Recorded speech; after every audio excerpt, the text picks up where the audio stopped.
We just recently learned that David has learned hand motions to go with the song, The Wheels on the Bus Go Up and Down. So if I start singing it, he'll start kind of swishing his arms around and doing some kind of little dance. Now, are the wheels on the bus going up and down or round and round? They're going, you know what, you're right. They're going round and round. If they were going up and down, that'd be a little disturbing. Yeah. The bus is out of control. Welcome to Dadsplaining, a weekly chronicle of all the weirdest, messiest, grossest, and funniest parts of fatherhood, hosted by two first-time dads. I'm Jesse. And I'm Brandon. And this week we're talking about tantrums, what to do when your kid is throwing a fit in the middle of the supermarket, how to manage it, different strategies, and fun little meltdown stories. But before we get into all of that, Brandon, if our listeners want to reach out to us, where can they find us? Please check us out on Facebook, Twitter, and Instagram at Dadsplaining Podcast. You can give us a like and a follow. You can drop us an email at dadsplainingpodcast@gmail.com, or you can find any of our episodes anywhere you get your podcasts. That's right, and if you haven't already, please do us a favor, take a moment and give us a rating and a review on iTunes, Spotify, Stitcher, whatever your preference is.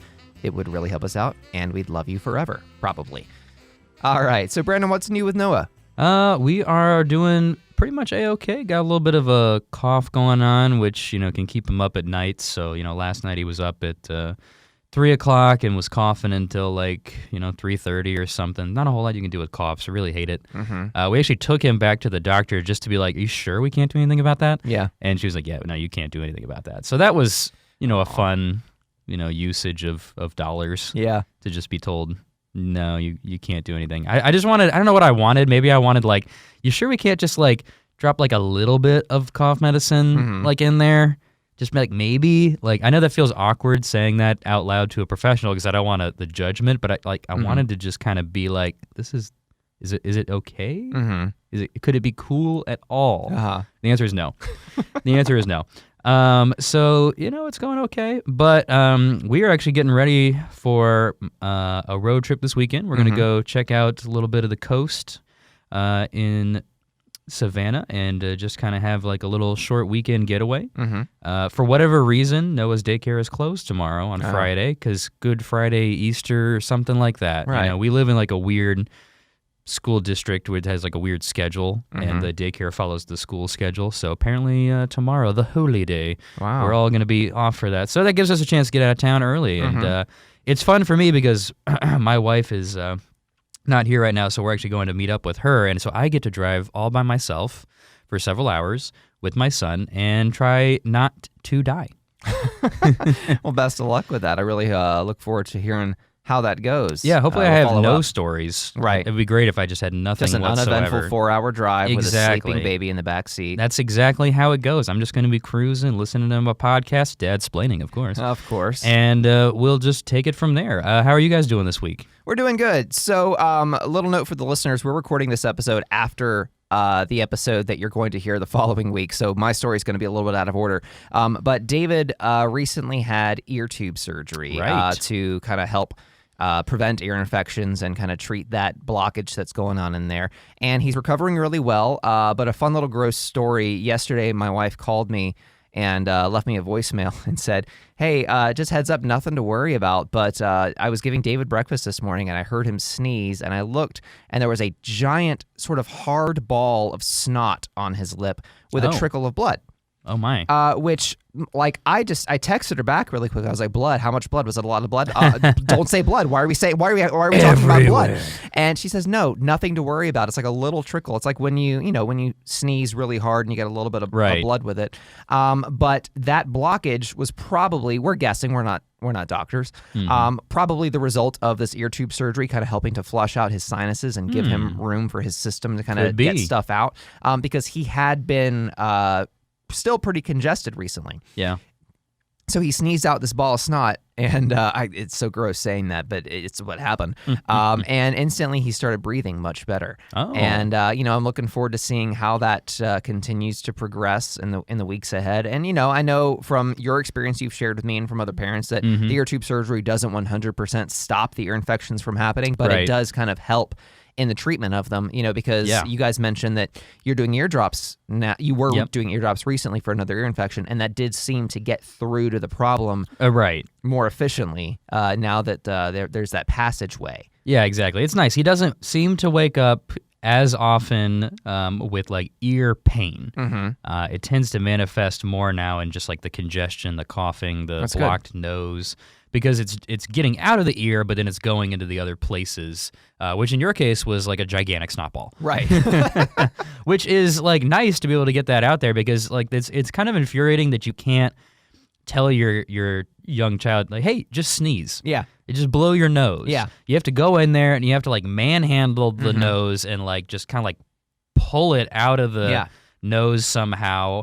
Or like what I do is I get a wipe and like cover the entirety of the nose, kind of like squeeze it and try to you like do the pinch. Pinch drain it. Yeah, exactly. Because I mean, you can go in there with the little ball and like suction, but God, they hate that so much. We have the nose Frida, which I'll post a link in the show notes if you feel like torturing your if you children. want disgusting. Yeah. Well, I got over the grossness really quickly. Yeah. That was my first obstacle. Was like, I don't want to suck snot out of my kid's nose and have it get in my mouth. But there's a 0% chance. It's not going to happen. But describing it, you can't not describe it as sucking snot out of someone's nose. Yeah, you stick a little vacuum, basically a mouth-powered vacuum into their nostrils and suck the snot out. And then you blow it out, into a tissue or something like that. The worst part for us is the anger, the fury that comes out of our kid when we do this, because it scares them to death, of course. Oh yeah. Because they don't know what's going on, and like you said, you can't tell them just blow your nose, just sneeze. They don't know how to do that, and they can't control their hands yet anyway, even if they could. So you have to do what you have to do, and it's been the method that we've been using. We haven't had to do it as much since the recent ear tube surgery. Yeah, there you go. But yeah, I totally feel you. So on to this week's topic, tantrums. I had the idea recently to do an episode on this subject because I got a text message recently from an old friend of mine, Lizzie, who actually has a kid with the same birthday as mine. Her son Elijah was born the same day as our son David. And so, they're developing kind of roughly in the same place. He does some things faster than us, vice versa, yada, yada, yada. But she texted me and she said, hey, Jesse, I was wondering, is David having hysterical temper tantrums at all? Oh. Because my son is having them. And I don't know what to do to calm him down. I mean, this is every parent's experience. You don't know how to handle this. She says, I've tried ignoring, redirecting his attention, but it's hard when he's screaming on the floor in the middle of Walmart. Right. Yeah. And we went through that just last night. I mean, it's happened a lot, but last night we were at Target, and after we do a little coffee date once a week with David, where we take him and get him what's called a sunshine muffin. It's got lots of healthy stuff in it, raisins, little bites of carrot, veggies and fruit, stuff like that. Nifty. Not too much sugar. It's pretty natural. But we give him that, and then we go on a Target run, pick up diapers and whatnot. And so by this point, it's getting to be his bedtime, but we're still out. Right. And we talked about this ahead of time, and we're like, well, if he goes to bed an hour late, once, it's not going to be a big deal. And it isn't at first, but the later it gets, the more tired they get. And pretty soon, he is inconsolable, screaming, crying, wants to be put down. I'll put him down, and then he just wants to be picked back up, or he wants to run away, which you can't do at Target. So, we didn't know how to handle it. Eventually, I just took him out to the car, and that was the end of it. But it is really hard to deal with when you have a child, especially one who doesn't know how to talk really yet. Right. And from what I've heard from other parents and read online, it just gets worse as they get older and mutates into something different. I don't know. Brandon, have you had much experience with this yet? Not so much on the like full-blown meltdown per se. We're just not quite far enough along for that. Thankfully, I'll take it. One thing we're not quite dealing with, but we have had to start, talking to our son about like not doing certain things. Yeah. Like now that he is totally comfortable standing, he's not walking on his own yet, but he loves cruising, standing behind something and kind of pushing it around. He just loves it. It's his favorite thing. So he likes to be moving around. He likes to be standing. He'll pull himself up on any surface that he can. So because of that, he's now getting into a lot of things that he wasn't getting into previously. And so one particular thing that he really loves is our living room where we've got the TV and everything. We've got the console table, where it's got the it's got the Comcast box, and it's got some other stuff over there, a little gaming system, like little miscellaneous random papers and whatnot, just kind of stacked on it. And for whatever reason, he's discovered and really honed in on the TV box, and there's a button on it for the power. Oh. It's a nice big button, and it's lit up for whatever reason. And so it's just like calling to him, and he pulls himself up onto the console table because he can. He looks right at it, and then he just sticks his finger out there and pokes the button, and it gives a really satisfying click. Huh. And the light turns off. And then if he does it again, it gives another really satisfying click. Yeah. And it turns back on. So he really loves things that click. Yeah. He loves playing with remotes because they give a nice satisfying like doot, doot, doot, click, click, click. So we have had about enough of it at this point because a couple of reasons. One, I'm watching TV. Come on. Like, you can't just power me down. And then second, like he just won't stop doing it. And obviously, we just kind of feel like he needs to start learning. You can't just do literally anything he wants to. So we've gotten into the difficult position of like telling him no, don't do it. Yeah. And people can kind of disagree. Jessica, you and I were talking before we even got started, like using the word no is it's a big deal. It's a big step. Not everyone's on board with that approach. Right. You can tell me you're not on board with it. That's fine. But it's been pretty effective. It's just that, of course, as soon as you tell him no, you have to be quite forceful. Yeah. Because my son is still only like 13 months, so like you really have to kind of get up in his face. You really kind of have to, for lack of a better word, shout a little bit. Yeah. Because he wouldn't respond if you and I were just talking to each other at this tone. So you have to be like, no, like don't. I'm not going to raise my voice and yell at you guys. Yeah. But you kind of have to raise your voice a little bit, like no, don't do that. We're not doing that. Please sit down. Blah blah blah. And so he's like shocked and stunned. Yeah. And like I'm sure he's like betrayed. He's like, my father, the only one I have, telling me no and shouting at me. How dare you? So I'm sure it's incredibly confusing, and he just cries. He just bawls, right? So it kind of creates a tantrum when you have to tell him no. It's been tough, but it helps a little bit. Like he got kind of an interesting response after we did it a couple of times, where he would go up to it and he would start looking at us. Yeah, he'd start being like, you see what I'm about to do? Yep. It like literally like slow motion with the finger. He like starts extending it. He's just waiting for me to jump in there, and I'm like, "You're really gonna make me do this? Yeah. You're really doing this with me? We're going toe to toe right here. Yeah. Okay. This is a game of chicken that I'm gonna win. Right. And yeah, sure enough, if I don't stop him every time, he will do it. If I do start to stop him and kind of jump in there, he will kind of stop and pull it back and then like slowly sit himself down. He'll just be like, well, fine. Yeah. Okay, I guess. Like if he could be sassy teenager, that's what I feel like I'd be getting out of the situation. So we haven't solved it because he still likes to try to push our buttons by trying to do it. But he kind of gets that he shouldn't a little bit. Right. Yeah. Have you guys had any success with the big no word? The big no is a tough one. Well, he's recently learned to say no. So I think he's starting to grasp the concept of it. But yeah, it's not a fun thing because, a lot of times we'll pair it with actually physically taking the thing away from him that is causing the trouble. A lot of times it is a remote, like you said. He loves remote controls. We have like 5 of them in the living room. Now only like 2 of them work because he's broken so many of them. Perfect. Yeah. But what's so funny is he knows which one is the one that powers the TV. Isn't that crazy? That's we literally brought in another dead remote. Yes. To like trick him into using it. Be like, here you go. You can play with this whenever you want to, but it doesn't click. It doesn't make the click because it's dead. Right. And so he's just like, this is bull. Yeah. I'm going to go play with a good one. Yeah. He's like, don't condescend to me. I know what's going on here. Right. So when we take the remote away from David, of course, he pitches a fit. He will start crying. He'll sit down.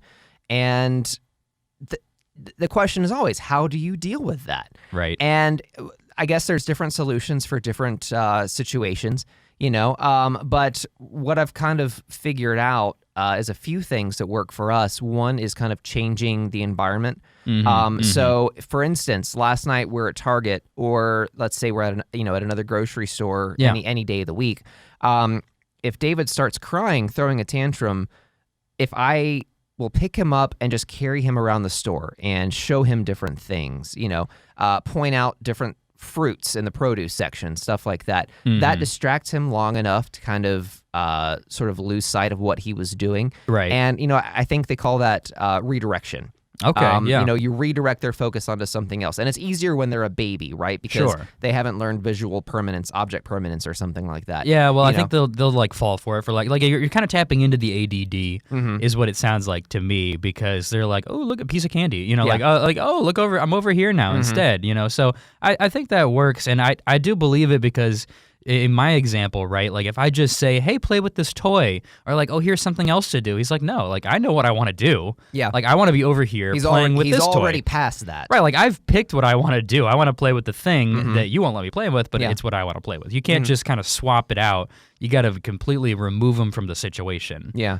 So I buy into that. Yeah, it's and one thing that I think I'm going to start using that I haven't really broken into yet. We just recently learned that David has learned hand motions to go with the song, The Wheels on the Bus Go Up and Down. Oh, okay. I think he learned that in daycare. So if I start singing it, he'll start kind of swishing his arms around and doing some kind of little dance. Nice. Nice. Now, are the wheels on the bus going up and down or round and round? They're going, you know what, you're right. They're going round and round. If they were going up and down, that'd be a little disturbing. Yeah. The bus is out of control. Yeah, or it's on those, what do you call it with the cars that go up and down? The lowriders. Oh, yeah, totally. Anyway. Yeah, the jacked up school bus. Yeah, absolutely. Getting way off subject here. But a little distraction, if you give them something to do, you know what I mean? Something where it's kind of interactive, that may help. So I'm going to give that a shot.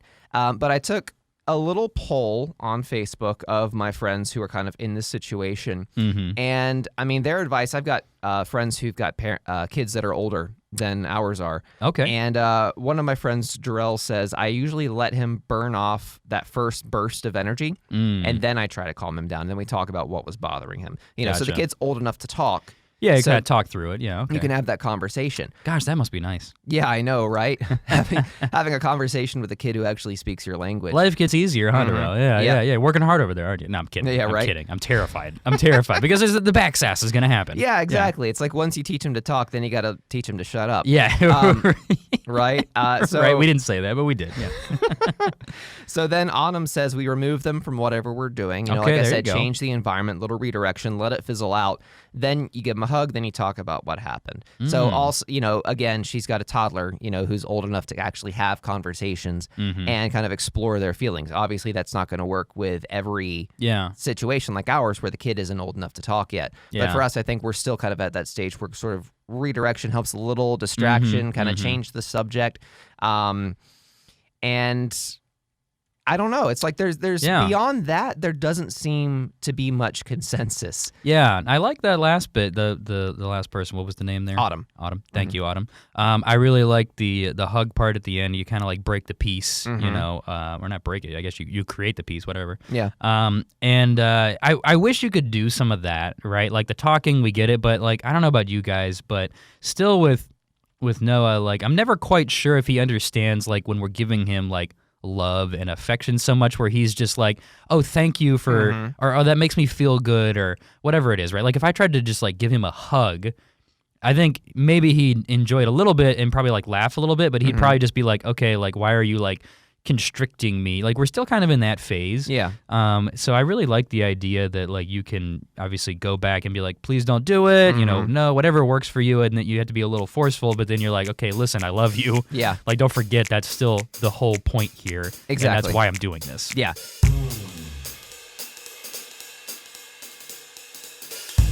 So to sort of help with this big problem, I did a little bit of research. And again, there's no wide consensus. Every blog, every magazine, every expert is going to tell you something different. Yep. But there were a couple of common threads, and there were a couple of cool things that stood out. The first one I'm going to bring up is from romper.com. And they did an article about Dr. Harvey Karp. I was not familiar with him, but I am familiar with his book, The Happiest Baby on the Block, and the sequel, The Happiest Toddler on the Block. These it's like a book series and a video series that helps kind of teach strategies on, how to help your kid develop in a happy and healthy way. Gotcha. So he had some kind of cool strategies on managing temper tantrums that I thought were really interesting. One was this is kind of cool. Show your toddler that you hear them. And it's a really simple technique. If your kid is saying, for instance, no bath, they don't want to take a bath. Or in our case, if they're not old enough to say that, but they're having a negative reaction to going to bath time or going to bedtime, you just repeat it back to them. It's a simple lesson. You do this with adults all the time, right? If you're having a conversation with someone and you repeat back to them what they're saying, it shows that you're hearing them. Okay. So it doesn't have to be anything complicated, but you can say to your kid, no bath? No bath, not in a calm way, not in a yelly way like they're doing, but just to show, oh, is that what you want? You don't want to take a bath? It doesn't mean you're going to give them what they want, but at the very least you hear them. I thought that was really cool. Nice. You're going in with confirmation, basically. Okay. Exactly. And, that can kind of help to start to slow down that roller coaster of the tantrum. Kind of get them talking, kind of talk it out, get that ball started rolling. Exactly. And in terms of talking, he uses the word toddlerese, so the language of toddlers, nice. right? Talk at their vocabulary level. It might seem silly. It might feel embarrassing, especially if you're in the middle of Publix, shopping for groceries and your kid starts having a tantrum. But keep it simple. If they're saying no bath, don't say back to them, so you do not wish to bathe tonight. Sir, good sir. Right? Shall I draw you some other bath? Yeah. So use their words. Kind of act like them a little bit. I mean, he actually goes so far as sort of taking on the persona of a toddler, like impersonating babies, Okay, yeah.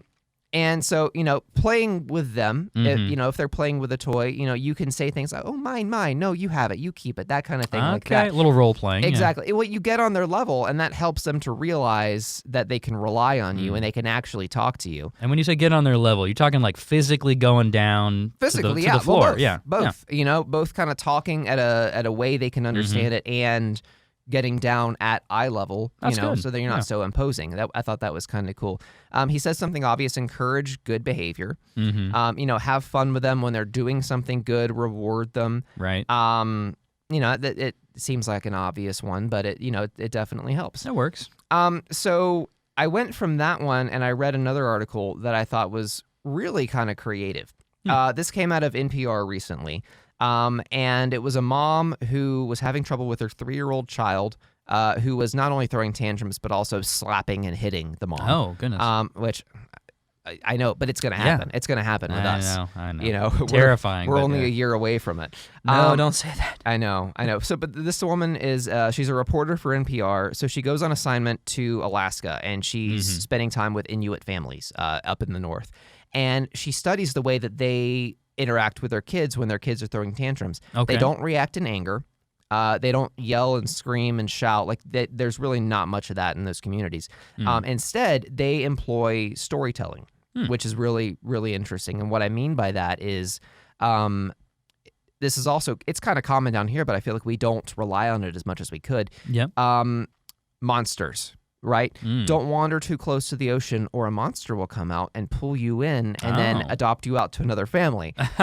Or, don't leave the refrigerator open. If you do, there's a monster that lives in there, and when it's warm, he gets bigger. Oh, boy. And my God. Terrifying. Yeah, right. Well, it scares them a little bit, but kids have imagination, right? So they start thinking about it. But as much as they might be scared, they're also curious and interested. Sure. So she said she tried this with her daughter, and her daughter shut the door really quick and then said, Mommy, tell me more about the monster. Oh. They're curious because this is something that's in the world. Yeah. And is this a real thing? Right. And, part of me says, oh, but that feels like you're just lying to your kid and using intimidation. But, I look back on it. My parents told me the Santa Claus story when I was a kid, up until age 7, I think. The very real Santa Claus story. Exactly. That Santa's there. He's watching you throughout the year. He knows when you are sleeping. He knows when you're awake. And if you're bad, you're not going to get any toys this year. Yeah, exactly. You're going to get that coal. Exactly. Yeah. And then by the time I kind of grew out of it, I didn't look back on them and resent them for lying to me. I didn't say, I can't believe you guys betrayed my trust like that. I am so hurt. These wounds will never heal.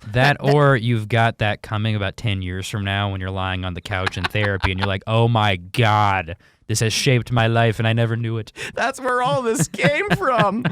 No, it's not like that. It's storytelling. Your kids have imagination. Use that to your advantage. I think that's really cool. Like, a little bit of fear goes a long way, but not in a way where you're making them afraid of everything. Yeah. Just in a way where you're using something creative to kind of help reinforce the rules that are going to help keep them safe and keep things in order. Okay. The Inuits also use, she said, put on a play is the way she described it. Not literally put on a play, but kind of dramatize the situation. Okay. So if your kid is throwing a tantrum and they start hitting you, very calmly say, why don't you hit me again? Not in a threatening way, like, see what happens. Just say, why don't you hit me again? Let them hit you, and then kind of dramatize it. Go, ow, that really hurt. That really hurt me. And then sort of ask them questions, kind of prod, why are they doing this? Don't you like me? Don't you want me to not feel hurt? Okay. And if you kind of play it up like that and give them questions that they have to answer, it kind of makes them have to stop and think about it. Yeah. So she said she was trying this with her kid, and eventually it got to the point where they were having a snack in the kitchen, and she said to her daughter, why don't you hit me real quick? And the daughter said, no. And she said, well, why? And the daughter said, because I love you. Aww. It kind of helps them realize, because when the kid's in the moment, they're not thinking, if I hit you, it'll hurt you. Right. I want to hurt you. Anger. Exactly. Yeah. That's the biggest takeaway that I got from reading these things, is that your kid is not out to push your buttons or make you mad or hurt you when they're doing these things. They've just, one article that I link in the show notes from the Napa Valley Register says, basically, your kid is not pushing your buttons. They've just run out of ways to communicate how they're feeling. Okay. Like, they've reached the edge of their language system. Beyond this, they can't, eloquently explain how they're feeling or what their problem is. They don't even fully understand it. They just know that they don't feel good. And I don't know what else to do, so I'm just going to scream and shout. Yeah, they're just going into rage mode. They're just kind of like doing anything that feels like it's an outlet of some kind. Exactly. So it's not personal. Don't take it personally, and don't react in anger. And don't try and, how do I say this? Don't try and over-communicate also, because not only can they can't explain how they're feeling, they can't really receive information or learn when they're in meltdown mode. Right. They're not listening, and they're not going to listen. This is the same with adults. If you're having an argument with somebody and they're really heated, they're not going to respond to reason. Yeah, you got to cool it down for Exactly. a minute. You got to cool it down. You got to let it fizzle out, and then you can address things. That's kind of what I picked up from all this. And yeah, but it sounds like don't do nothing, because sometimes we want to be kind of non-responsive, stoic, and just kind of letting them get it out. Like, you give the example of like reacting to being hit, where you might just kind of be letting them do it for them to burn it out, and like, you're not having any reaction from me. Yeah. That's what you want. I'm going to do nothing so that you get bored of this. Well, maybe the approach is actually like make them think about it. Yeah. And don't just kind of be like a stone-faced wall about it. Yeah. Also, because that can also cause some frustration. Like, if they just want to be heard, like they just want to communicate how they're feeling right now somehow, they don't know how, but they also need to know that you're still there for them, I guess is the best way to put it. Like, they need to know that you're still connected to them as a parent, and they're still someone that you're still someone that they can trust. Okay. So a little bit of communication, and then beyond that, the biggest thing that I'm gonna have to learn to apply is prevention. Figuring out what situations are leading to my kid reacting this way. Are we taking them out of their routine? Routines are extremely important to kids. They need to feel that sort of permanence in their life, right? So if you're taking them grocery shopping at 7:30 at night, which is usually their bedtime, you're going to have a whole host of things. It's going to feel abnormal to them. They're going to get tired. They might be hungry if they haven't had their dinner time yet. And all of those things can ball up and cause or at least influence a tantrum. So I'll learn to, for instance, keep them on that schedule. If we're going to take them out at night, take them out earlier, or give them a snack, right? Something to help kind of keep their belly full, because if their needs aren't being met, then they're going to start going down the tantrum path, right? So prevention is big, and that really takes a healthy dose of looking back on what happened, and specifically what was going on at the time, because it might be really subtle. It might be that they threw a tantrum and it seemed like nothing But 15 minutes before that, right, something happened that just put them in a bad mood, and then one little thing set them over the edge, a toy not being exactly where they expected to be. Yeah. It takes a lot of planning to avoid those pitfalls and like be prepared for them, I guess. Mm-hmm. I'm curious, as we kind of wrap it up, have you ever gone out of your way to remove elements that could cause tantrums? Because that's what I'm curious about. Like, I've noticed, like, if I know something could possibly set my son off, there is an option to kind of remove it from the field, if you will, and just not have it even be something like we discussed. He likes playing with the TV box and pushing the power button. Mm-hmm. We discussed just like removing it or moving it out of his reach. Yeah. But Austin had a good point that then he won't learn, and then we won't be able to teach him. Like, right. And her approach wasn't like, well, we just need to practice discipline for the sake of discipline, but it was more like getting him used to us talking him through, like, you can and can't do these things. So we actually decided to leave it in the same place that he always wants to go for it because we want to be able to have the moment to teach him about it. That's interesting. I think probably it's a good combination of things. We had a similar situation where I had a little Bluetooth waterproof speaker that I would keep at bath time so he could listen to music while David's taking a bath. Well, he would pick that up after bath time and want to hold it and play with it. And when I would take it away from him at bedtime, he would throw a tantrum. Right. So eventually, I would let him play with that thing, just not at bedtime, not at bath time. So it was no longer in the bathroom with us. Okay. And instead, it was downstairs, in his playpen, where he's not going to hurt it, and he can just kind of play with it at, in the normal time of the day when he's there. But then, when it gets in the way of his routine and those things needing to happen, that's when I removed it from the situation. I don't know if that's the best way to do it. It might not be, but it worked in our situation. So that's going to do it for this week's episode of Dadsplaining. Hope this helped you guys out if your kids are going through tantrums and meltdowns at the moment. Like I said, we don't know what we're doing. We never know what we're doing. But I like to share a little bit of advice here and there when we can. So best of luck to you guys. Once again, Brandon, if our listeners want to reach out to us, where can they find us? You can find us on Facebook, Twitter, and Instagram at Dadsplaining Podcast. Drop us an email if you want to at dadsplainingpodcast@gmail.com, and you can find this and any episode anywhere you get your podcasts. All right. So, Brandon, what are we talking about next week? Next week, we got another special treat. If you've been paying attention and following along, you heard our first guest interview the previous week with a board game designer. And we're going to have another guest interview for you guys next week. We're going to meet up with a brand new to the Dad World dad, Daniel. He's about 2 months into the game. We're going to talk with him about what his experience has been like so far. All right. So until next time, I'm Jesse. And I'm Brandon. And hey, Brandon, which celebrity has the most debt? No, I don't know. Owen Wilson. Hey, how much is he owing you? All right, we'll see you next time.